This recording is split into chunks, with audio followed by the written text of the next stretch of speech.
As a home seller, after the transaction is closed, after all is said and done, the last question you want to ask yourself is, could I have gotten more money? Unfortunately, more often than not, most sellers don't have clarity at the end of the transaction, which leads them to ask these questions. Could I have gotten more? Are we sure we got the highest possible price? Did we leave money on the table? In this 3-part video series, I'm going to go over the 3 things that we do to ensure that our clients are never left to wonder, could I have gotten more money? And are always sure at the end of the transaction that they got the highest possible price.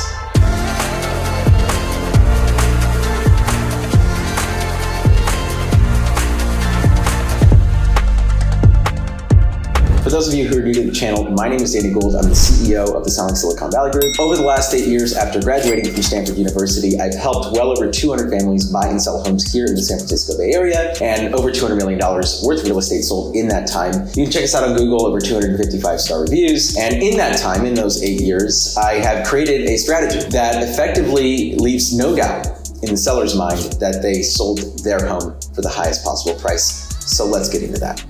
So the first part, which traditionally most agents are going to sell you on marketing being the most important part and the most important value that they bring to the table, which actually I disagree with. I would say that the 2 other components to this strategy are much more effective and much more important to your bottom line than the marketing. Because let's face it, the internet has brought parity to marketing. You press a button and everyone in the world knows that this home is for sale. So what can we do differently? Well, there's a few things that I do differently on the marketing side of things to ensure that we're not just exposing the home willy-nilly, but really focusing the marketing and gearing it towards the kind of buyer that we think is going to buy your home. So the first step into ensuring and making sure that you feel like you have left 0 money on the table and that you truly gotten the highest possible price is to reverse engineer the profile and or profiles of the kinds of buyers that we feel are going to buy your property. That's a pretty simple exercise. You and I, we sit down at the table and we start to brainstorm together. There are certain things that I know to be true for certain neighborhoods. So I will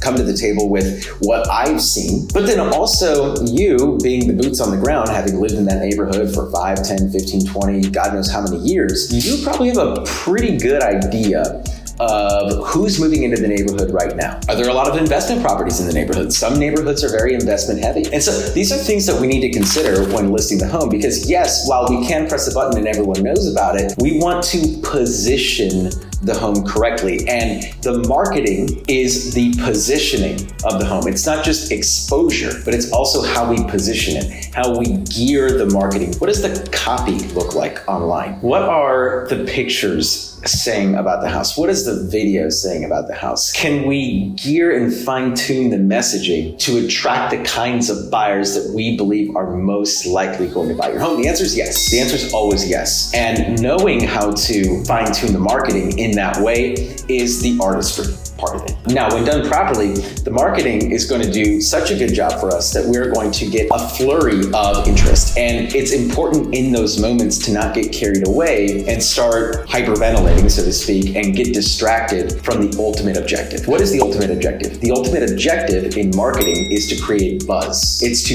reposition the home in the minds of the buyers, to think of it as more than just another house. And so in tandem with reverse engineering on the marketing side of things is to also limit the windows in which buyers can actually physically enter the home. And in part 3 of this series, I'm going to show you how all of this comes together. So if you're not already subscribed to the channel, go ahead and click that subscribe button, hit the notification bell, give us a thumbs up while you're at it so that you can get notified when we upload part 2 and part 3 to the series. Most agents, most sellers have been sold this false idea that you need to make the home available for the buyers to come whenever they want. Well, that's not actually, from just like a simple economic theory standpoint, smart. Let me just give a very simple example. Barry Buyer. Barry Buyer comes to your house on Thursday morning at 11 a.m.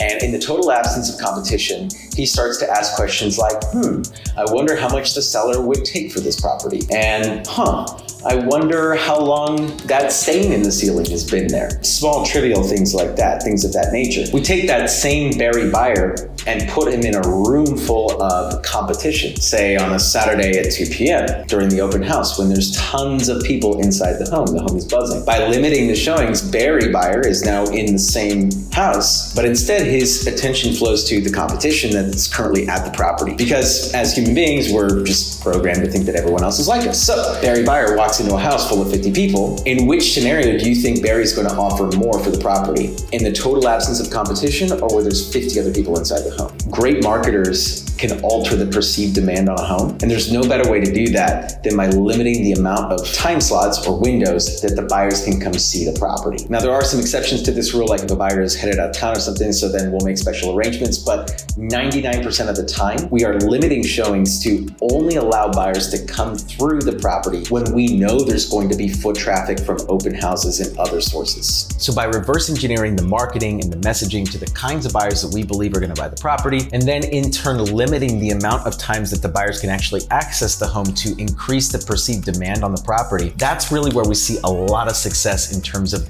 generating the most amount of buzz and offers possible. Now, we've really only scratched the surface with our marketing strategies, so if you'd like a full breakdown on our marketing, you can text the words 6-day sprint. That's 6-day sprint to the number down below, and we'll send you a full breakdown of our marketing approach here at SSV. And of course, if you'd like to see if our marketing approach is a good fit for you and for your property, if you're thinking about selling your home, you can go ahead and reach out to us at the number down below as well. Make sure to follow and subscribe for parts 2 and 3 of this series. This is Danny Gould, everyone. I'm selling Silicon Valley, and I will catch all of you in the next video.